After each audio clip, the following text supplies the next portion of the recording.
ဂျပန်တွေကိုပြောရတဲ့ခါကျတော့လေငါတို့နိုင်ငံမှာပြန်ဖို့အတွက်ငါ့ကိုခွင့်စာပေးပါလို့ပြောတဲ့ခါကျတော့သူကလေကိုယ့်နိုင်ငံပြန်တော့ဒီခွင့်စာလိုအပ်လားပေါ့နော်သူတို့ကအဲ့လိုမေးရဲ့အမှန်တော့ဒီဟာကိုလူလည်းမထွက်စေချင်ဘူးလုံးလုံးပိတ်လိုက်ကြဆိုရင်လည်းimpression မကောင်းဘူးလေလုံးလုံးကြီးနေတာဖြစ်ပြီးနိုင်ငံတော့လို့ပိတ်သွားတယ်ပိတ်ကြပါလေဆိုပြီးတော့ဒီဟာကြီးကလည်း image မကောင်းဘူးလားပြည်ပရောက်မြန်မာနိုင်ငံသားတွေလုပ်ငန်းခွင်ကခွင့်ရရှိတဲ့အခါမှာအလဲပတ်ဒါမှမဟုတ်အရေးပေါ်မိသားစုကိစ္စစတာတွေအတွက်နိုင်ငံကိုခေတ္တပြန်လာလေးရှိပါတယ်။အဲ့ဒီလိုမြန်မာပြည်နေအိမ်ကိုပြန်လာကြတဲ့သူတွေဟာခွင့်ရစေလို့နိုင်ငံကပြန်ထွက်ခွာတဲ့အခါမှာအခက်တွေ့နေရပါတယ်။အခက်ခဲမျိုးစုံတွေကြားကပြန်လည်ထွက်ခွာတဲ့အခါမှာလိုအပ်တဲ့ပြည်ပအလုပ်ကိုင်းအလုပ်သမားသက်သေခံကတ် OWIC ကတ်ရရှိဖို့အရေးကအခက်ခဲဆုံးလို့ဆိုကြပါတယ်။ဒီတစ်ပတ်မှာတော့တရားဝင်ပြည်ပရောက်အလုပ်သမားတွေကြုံတွေ့နေရတဲ့ပြည်ဝင်ထွက်ခွင့်အခက်အခဲတွေနဲ့သူတို့ရဲ့သောကတွေကိုတင်ဆက်ပေးသွားပါမယ်။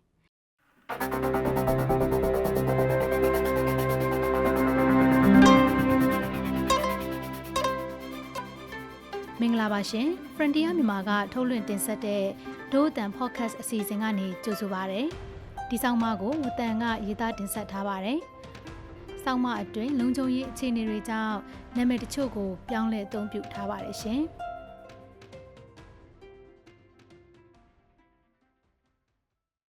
ဒီကဂျပန်တွေကိုပြောရတဲ့ခါကျတော့လေငါတို့နိုင်ငံမှာပြန်ဖို့အတွက်ငါ့ကိုခွင့်စာပေးပါလို့ပြောတဲ့ခါကျတော့သူကလေကိုယ့်နိုင်ငံပြန်တော့ဒီခွင့်စာလိုအပ်လားပေါ့နော်သူတို့ကအဲ့လိုမေးရဲ့ပြန်လာရင်လည်းဒီလိုစာတင်ရတယ်ပေါ့နော်ငါတို့ပြန်ထွက်ဖို့အတွက်သူတို့ချပေးမဲ့ဟာကိုထွက်ခွာခွင့်ကိုတင်ရတယ်ပေါ့နော်ထွက်ခွာခွင့်ပြန်ကြမှာအဲ့ဒီရက်ကိုပဲပြန်ထွက်ရတာပေါ့သူတို့ပြောတဲ့ခါသူတို့အရင်အံ့ဩတယ်အသက်28နှစ်အရွယ်မွန်ဟာလွန်ခဲ့တဲ့3နှစ်က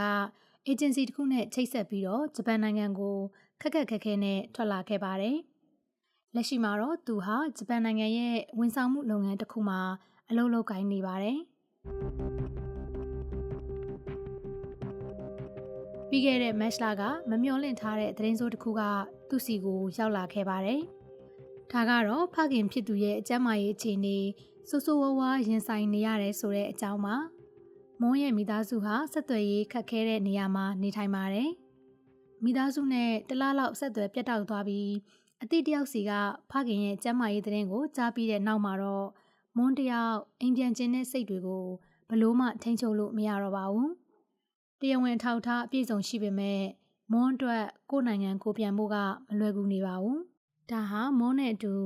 ထောင်ပေါင်းများစွာသောပြည်ပရောက်ခွင့်ပြန်မြန်မာလုပ်သားတွေကြုံတွေ့နေရတဲ့ပြဿနာပါ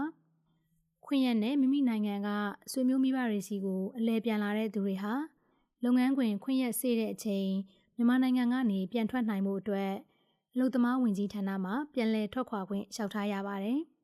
ဒီလိုလျှောက်တဲ့အခါမှာထွက်ခွာခွင့်ကလွယ်ကူကူမရရှိတာတွေ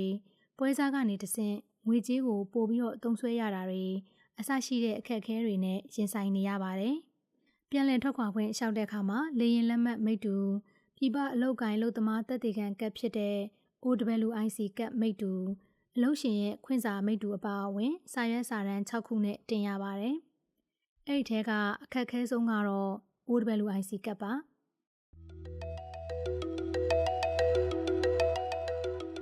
မြန်မာမှာတမန်နိုင်ငံကူးလက်မှတ်အမျိုးအစား9မျိုးသတ်မှတ်ထားပြီးတော့အဲ့ဒီထဲက PJ ကင်ဆောင်တဲ့သူတွေဟာ1999ခုနှစ်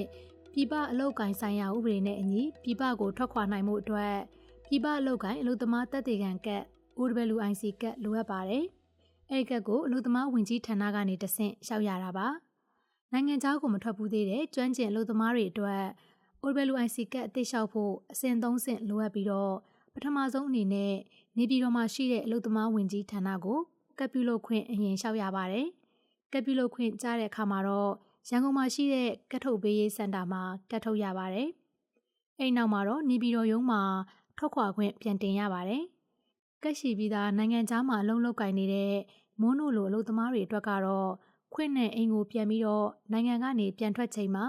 နေပြည်တော်ရုံးမှာထွက်ခွာခွင့်ပြန်တင်ရတာပါ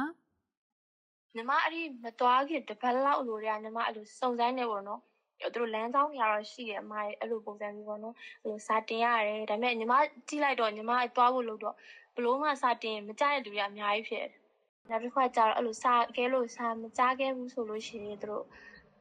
လေစိမ့်မှာအဲ့လို VIP pass ပေးရတူတွေရှိတယ်နောက်တစ်ခါကျတော့ညဝတီဘက်ကပြတ်ထွက်တာအဲ့လိုမျိုးလမ်းကြောင်းလဲရှိသေးတယ်ဒါပေမဲ့အဲ့ဒါကျတော့လူလဲပင်ပန်းတာပေါ့နော်အဲ့လိုဟာတွေလည်းညီမတခြားစုံစမ်းသွားတယ်ပေါ့နော်ဒါပေမဲ့လုတ်ပေးရသူဆိုမဲ့လို့အလိန်ညာရဲ့အရင်များတယ်ပြီးတောင်းနဲ့ပေးရတဲ့ဟာတွေကလည်းအများကြီးပဲလေ ခွင့်ရပြည့်ရင်ဂျပန်ကိုပြန်ထွက်နိုင်မှုအတွက်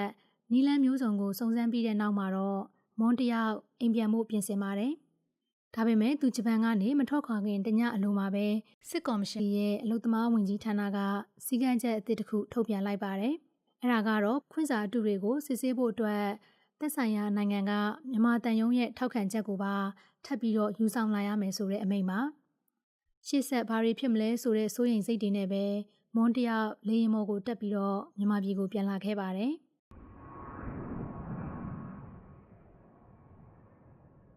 နှစ်အနည်းငယ်ကြာမှပြန်တွေ့ရတဲ့သမီးဖြစ်သူကိုကြည့်ပြီးတော့မိဘတွေကဝမ်းသာရပေမဲ့ဂျပန်ကိုအစဉ်ပြေပြေနဲ့ပြန်ထွက်နိုင်ပါမလားဆိုတဲ့သောကကြောင့်သူတို့မိသားစုရဲ့ပျော်ရွှင်မှုကခဏတာပဲခံခဲ့ပါတယ်။ OWIC ကတ်အတွက်အတားအဆီးနောက်တစ်ခုကတော့ပြီးခဲ့တဲ့ဇန်နဝါရီလနောက်ဆုံးပတ်မှာအသက်16နှစ်နဲ့35နှစ်ကြာအမျိုးသားတွေကိုပြည်ပထွက်ခွာခွင့်မပြုတော့ကြောင်းစစ်ကော်မရှင်ကပြည်ပအလုပ်ကိုင်ရှာဖွေရေးအေဂျင်စီတွေကိုပြောခဲ့ပါတယ်။အဲဒီနောက်မှာတော့ကတ်ထုတ်ပေးတာတွေကိုဖေဖော်ဝါရီလဒုတိယပတ်ကနေရပ်နားခဲ့ပြီးတော့မတ်လတတိယပတ်မှာတော့ပြန်လည်ထုတ်ပေးမှာဖြစ်ကြောင်းအလုပ်သမားဝန်ကြီးဌာနကထုတ်ပြန်ပါတယ်။အဲဒီနောက်ပြန်လည်ထွက်ခွာခွင့်လျှောက်တဲ့အခါမှာအချက်အလက်ပြည့်စုံတဲ့စာရွက်စာတမ်းတွေကိုပိတ်ရက်မပါ9ရက်အတွင်းဆောင်ရွက်ပေးမယ်လို့ကြေညာထားပါတယ်။ထွက်ခွာခွင့်ကြသူတွေနဲ့ OWIC ကတ်သစ်လုပ်ခွင့်ရသူတွေစီရင်ကိုအလုပ်သမားဝန်ကြီးဌာနရဲ့ Telegram Channel ဖြစ်တဲ့ Safe Migration Channel နဲ့ Facebook Page တို့ကနေနေ့စဉ်ကြေညာပေးပြီးတော့ကိုယ့်နာမည်ပါမပါကိုအဲဒီကနေစောင့်ကြည့်ရပါတယ်။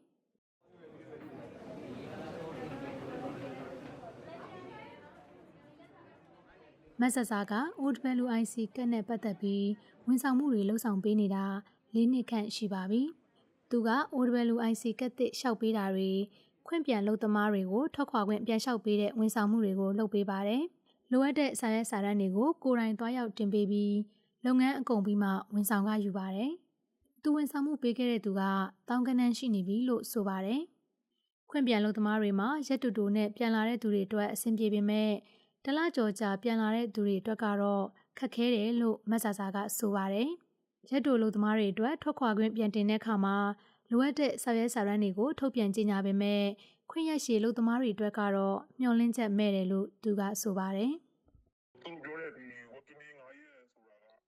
သူတို့ပြောတဲ့ဒီ working day 9ရက်ဆိုတာကမှန်တယ်။မှန်တယ်ဆိုတာကရက်တူနဲ့ခွင့်နဲ့ပြန်လာတဲ့အလုပ်သမားတွေအတွက်ကတော့အယမ်းမှန်တယ်။နာမည်လည်းတကယ်ပါပါတယ်။ဒါပေမဲ့အဲ့ဒီရက်ကြော်သွားတဲ့သူတွေအတွက်ကတော့အဆင်မပြေဘူးပေါ့နော်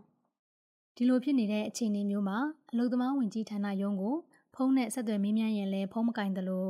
စာတင်ပြီးမေးဖို့အတွက်စာသွားရောက်တင်ရင်လည်းသက်ဆိုင်ရာဝန်ထမ်းတွေကရုံးဖုန်းကိုပဲဆက်သွယ်မေးမြန်းပါလို့ပြန်ပြောကြောင်းမဆာဆာကပြောပြပါရတယ်။အခြေအနေကိုမသိသေးတဲ့ခွင့်ပြန်လုပ်သမားတွေကတော့မိမိရဲ့လေရင်ထွက်ခွာမဲ့ရက်မှာထွက်ခွာခွင့်ကြလာနိုးနိုးနဲ့စိတ်ဖိစီးစွာစောင့်ဆိုင်းရင်းလာများစွာကြားတဲ့တိုင်ပြည်တွင်းမှာပိတ်မိနေပါတယ်။တချို့လုပ်သမားတွေအနေနဲ့ကတ်သစ်လျှောက်ထားမှုတွေကိုချမပေးတာတွေအပြင်ပြန်ထွက်ခွာခွင့်တွေလည်းကြမလာတဲ့အတွက်အခက်အခဲမျိုးစုံရင်ဆိုင်နေရတာတွေကိုမြင်တွေ့နေရတာဟာဝမ်းနည်းစရာကောင်းတယ်လို့မဆာဆာကသူ့ရဲ့ခံစားချက်ကိုပြောပြပါဗျ။အဆိုးဆုံးအကျိုးဆက်အနေနဲ့ကတော့အချိန်မီပြန်မထွက်နိုင်လို့တချို့တွေကအလောက်ကိုင်းဆုံးရှုံးနေရပါတယ်။ဒါအပြင်အခက်အခဲအပေါ်မှာမျက်ထုတ်တတ်တဲ့ပွဲစားရောင်ဆောင်တဲ့လူလိမ်တွေကြောင့်ငွေကြေးဆုံးရှုံးရတာတွေလည်းရှိပါတယ်။နာမည် list လည်းမပါဘူး။နာမည် list လည်းမပါဘူး။လိုအပ်ချက်စီးရင်ထဲမှာလည်းမပါတော့ကိုယ်နာမည်ပါလို့ပါနိုးနဲ့ထိုင်ဆောင်နေကနေမှထွက်ရမယ့်ရက်ကိုရောက်လာတဲ့အထိနာမည်ကမပါဘူး။မပါတော့တရက်နှစ်ရက်လိုလောက်မှလည်းဘလို့မှထပ်တင်လို့မရတော့ဘူးလေ။အဲ့ဒီတရက်နှစ်ရက်အလိုမှသွားတင်ရင်လည်းရုံးကစာလက်မခံဘူး။ဒါမှမဟုတ်လေရင်လက်မှတ်ချိန်ပြီးပြန်တင်ရင်လည်းမပါဘူး။နှစ်ခါလောက်တင်လည်းမပါဘူး။ဒီလိုခဏခဏပြန်လျှောက်ပေးရတဲ့သူတွေအတွက်ဝန်ဆောင်ခတောင်မယူတော့ဘူးလို့သူကပြောပြပါဗျ။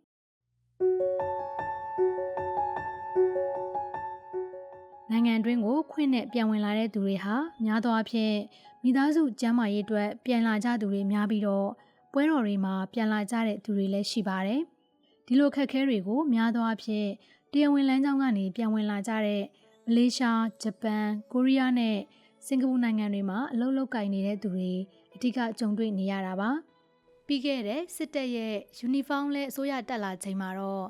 အလုပ်သမားဝင်ကြီးဌာနကရက်တရာအတွင်းပြည်ပကနေခွင့်နဲ့ပြန်ရောက်လာပြီးတော့ပြန်လည်ထွက်ခွာခွင့်လျှောက်ထားသူ600ကျော်ကို10ရက်အတွင်းပြုလုပ်ဆောင်ရွက်ပေးမယ်လို့ထုတ်ပြန်ကြေညာခဲ့ပါတယ်။ဒါပေမဲ့ဧပြီနဲ့မေလအတွင်းခွင့်နဲ့ပြန်လာသူပြည်ပလုပ်သား900ကျော်ပြန်လည်ထွက်ခွာခွင့်ပယ်ချခံရတယ်လို့ရန်ကုန်အခြေစိုက်ပြည်ပအလုပ်ကိုင်အေဂျင်စီတွေနဲ့အလုပ်သမားအရေးကူညီဆောင်ရွက်ပေးနေသူတွေကိုကိုးကားပြီးတော့ RFA သတင်းမှာဖော်ပြပါတယ်။ Safe Migration Telegram Channel ရဲ့လျှောက်ထားသူရဲ့အမည်နဲ့အတူလိုအပ်တဲ့စာရွက်စာတမ်းတွေပြန်တင်ဖို့ကြေညာချက်မှာတော့အလုပ်ရှင်တွေကိုဆက်သွယ်ဖို့အတွက်လိပ်စာဖုန်းနံပါတ်လိုအပ်တာတွေရေးသားထားတဲ့ကုမ္ပဏီကနိုင်ငံခြားအလုပ်သမားခေါ်ယူမှုမရှိတာတွေအသက်ကန့်သက်ချက်ထဲမှာအကျုံးဝင်တာတွေမိသားစုထံကိုလွှဲပို့ငွေမပြည့်မီတာတွေအလုပ်ရှင်ရဲ့ခွင့်မပါရှိတာတွေ OWIC ကပ်ပါအချက်လက်တွေကမတူညီတာတွေအစရှိတာတွေကိုတွေ့ရပါတယ်။အခုလိုနိုင်ငံကနေပြီးတော့တရားဝင်ထွက်ခွာဖို့လမ်းကြောင်းကအခက်အခဲတွေဖြစ်နေတဲ့အတွက်အလုပ်သမားတွေဟာငွေကြေးမြောက်များစွာကုန်တဲ့ Plan B တို့ VIP လမ်းကြောင်းတို့ကိုအသုံးပြုရပါတယ်။ဒီလမ်းကြောင်းတွေကတော့ထိုင်းနယ်စပ်ကနေတရားဝင်ရောက်ပြီးတော့တခြားနိုင်ငံကိုပြန်လည်ထွက်ခွာတာတွေလေဆိပ်ကနေပြီးတော့အထောက်အထားအစုံမပါရှိဘဲနဲ့ငွေကြေးမြောက်များစွာပေးလက်ထိုးပြီးတော့ပြန်ထွက်ရတာတွေလုပ်ရပါတယ်။အဲ့ဒီအတွက်ပေါက်ဈေးက340-50ဝန်းကျင်ရှိပါတယ်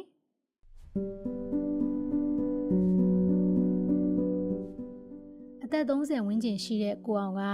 မလေးရှားမှာအလုပ်လုပ်ကိုင်နေတာ6နှစ်ရှိပါပြီ။သူကကရင်ပြည်နယ်ကဖြစ်ပြီးတော့မလေးရှားနိုင်ငံရဲ့အိမ်ဆောက်ပစ္စည်းတွေရောင်းတဲ့အဆိုင်တစ်ခုမှာအလုပ်လုပ်နေပါတယ်။ပြီးခဲ့တဲ့နှစ်ကုန်ပိုင်းကသူ့ရဲ့ဖခင်ဖြစ်သူရဲ့ကျန်းမာရေးအခြေအနေတွေကြောင့်အလုပ်ကနေပြီးတော့ခွင့်2လယူပြီးအိမ်ပြန်ခဲ့ပါတယ်။ဒါပေမဲ့မလေးရှားကိုပြန်ဖို့အတွက် OWIC ကတ်အသစ်ကိုငွေကျပ်73သိန်းအကုန်ခံပြီးတော့စိတ်ရောလူရောပင်ပန်းစွာလုပ်ခဲ့ရတယ်လို့ဆိုပါတယ်။မလေးကကဲတော့အများကြီးပဲစိတ်ညစ်တယ်လည်းအများကြီးပဲအဲ့လိုချုပ်တယ်ဒါဟိုပြီးရဒီပြီးရအဲ့ကလေးရဖို့ကြီးပြီးတော့လည်းဘာမှမဟုတ်ဘူးဒီထွက်တဲ့အချိန်တစ်ချက်ပဲလို့ရဟာကြီး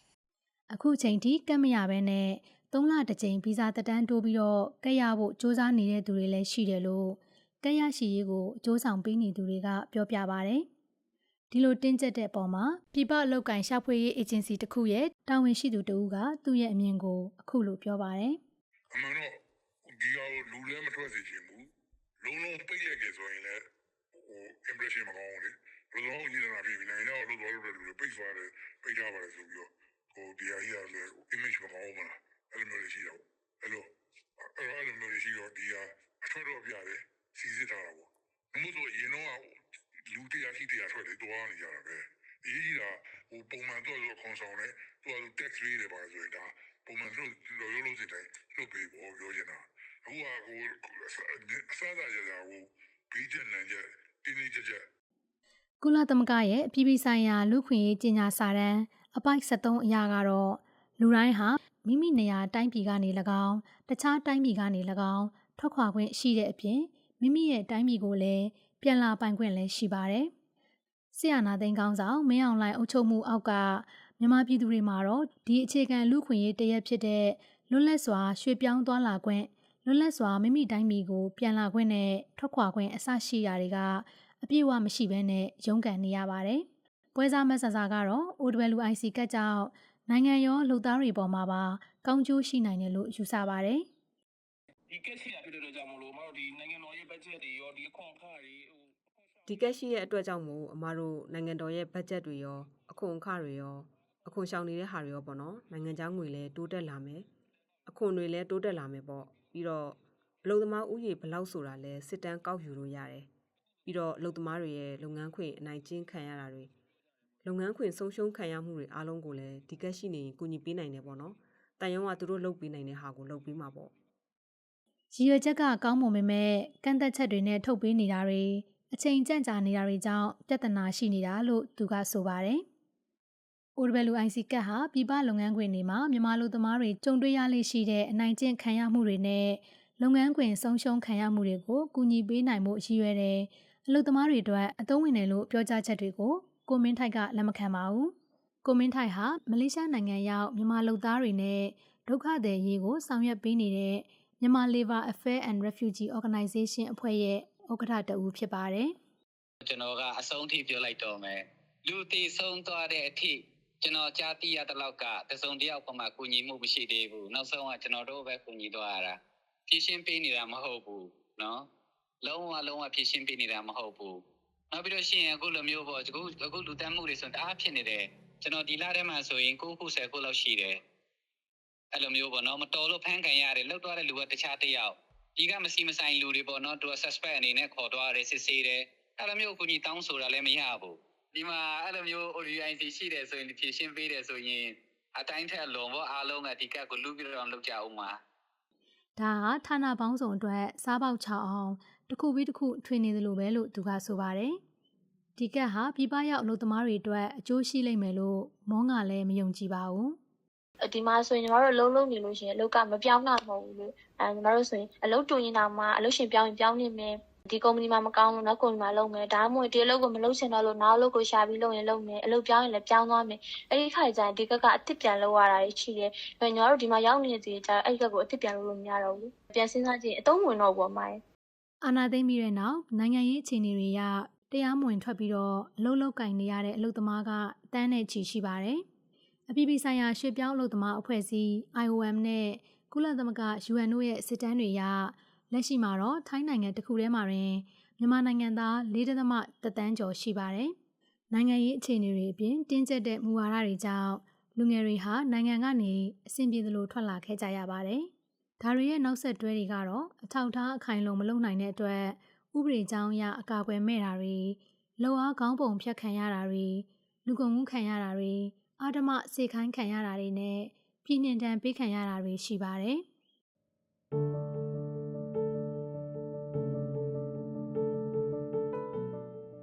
မြန်မာပြည်ကိုရောက်ပြီးတော့မကြခင်မှာပဲမွန်တယောက်ဂျပန်ကလုပ်ငန်းခွင်စီကိုပြန်ဖို့ပြင်ဆင်ရပါတော့တယ်။ဂျပန်ကအလုပ်ရှင်ကသူ့ကိုခွင့်တက်လာပဲပေးလိုက်တာမို့စစ်ကောင်စီရုံးမှာအချိန်မီခွင့်ပြုချက်မရဘဲနဲ့ရက်ကျော်သွားမယ်ဆိုရင်အလုပ်ပြုတ်မဲ့အရေးကလည်းရှိနေပါတယ်။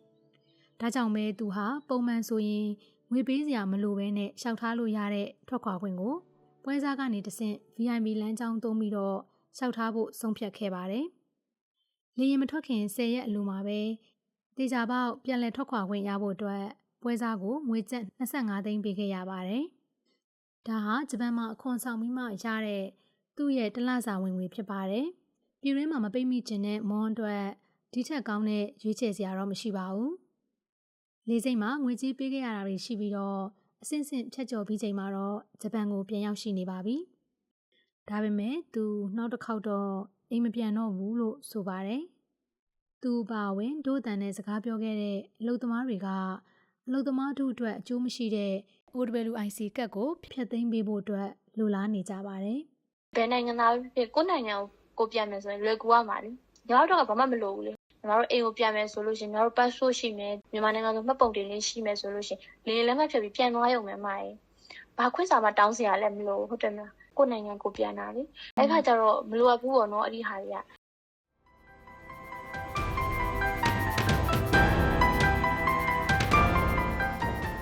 ဒို့တန်ရဲ့ဒီတစ်ပတ်အစီအစဉ်ကိုနားဆင်ပေးတဲ့အတွက်ကျေးဇူးတင်ပါတယ်ရှင်။နားဆင်သူတွေရဲ့လူမှုကွန်ရက်ပေါ်ကနေဝေဖန်ကြံပေးတာတွေကိုလည်းကြိုဆိုပါရစေ။လူခွင့်ရေးဆောင်းပါးတွေကိုအပတ်စဉ်တင်ဆက်ပေးမှာဖြစ်လို့ဒို့တန်ရဲ့ page ကိုလည်း subscribe လုပ်ပေးဖို့တောင်းဆိုပါရစေ။ဒို့တန်တန်လွှင့်အစီအစဉ်ကို Frontier မြန်မာရဲ့ website နဲ့ Facebook စာမျက်နှာတွေအပြင်ဒို့တန်ရဲ့ Facebook စာမျက်နှာ